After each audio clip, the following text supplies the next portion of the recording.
নমস্কার বন্ধুরা, আমি দেবযানী পাল। আজকে আমি তোমাদের জন্য নিয়ে এসেছি চিকেন তন্দুরি।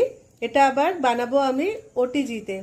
তো ওটিজিতে কিভাবে চিকেন তন্দুরি বানাচ্ছি একবার ঝটপট দেখে নাও, আর ভালো লাগলে অবশ্যই লাইক কমেন্ট শেয়ার করো। চিকেন তন্দুরি বানানোর জন্য চিকেন নিয়েছি 4 পিস লেগ, আর সঙ্গে লং তরাইয়ের গুঁড়ো মশলা নিয়েছি। চিকেন ভালো করে ধুয়ে মাঝখান থেকে চিড়ে চিড়ে নিয়েছি যাতে নুন ঝাল ভালো করে ঢোকে। লেবুর রস 1 চামচ আর হাফ চামচ নুন দিয়ে আমি এটা ম্যারিনেট করে রাখলাম আধ ঘন্টা। এতে ভালো জুসি হবে চিকেনটা। এরপরে 1 কাপ তেল নিলাম, এর মধ্যে টক দই জল ঝরিয়ে রেখেছিলাম 3 চামচ মতো নিয়েছি, আর নিয়েছি গোলমরিচ গুঁড়ো, কালো নুন, শিমলা মির্চের গুঁড়ো, আদা পেস্ট আর রসুন পেস্ট, আর জায়ফল জয়িত্রী গুঁড়ো। এটা ভালো করে মাখতে হবে।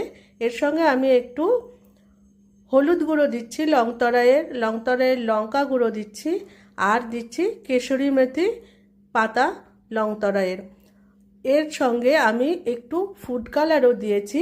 এগুলো সব ভালো করে মেশাতে হবে, নুনও দিতে হবে, এই মশলাটায় তো নুন দিতেই হবে। তো এগুলো ভালো করে মিশিয়ে এর মধ্যে দিলাম বেসন, 2 চামচ মতো বেসন আমি আগে কড়াইয়ে টেলে নিয়েছিলাম, সেটাই এর মধ্যে ভালো করে মিশিয়ে তারপরে চিকেনের গায়ে খুব ভালো করে মাখাতে হবে, ভেতরে যেন মশলাটা ভালো করে ঢোকে। এইভাবে মাখিয়ে নিয়ে আমি 1.5 ঘন্টা ফ্রিজে রেখে দিয়েছিলাম। এরপরে এটা বার করে নিয়ে আমি ওটিজিতে রেখেছি 1 ঘন্টা 180 ডিগ্রিতে। 2টো রডই জ্বালিয়ে, ওপর নিচ 2টো রডই জ্বালিয়ে এটাকে আমি বেক করেছি বা তন্দুরি করেছি।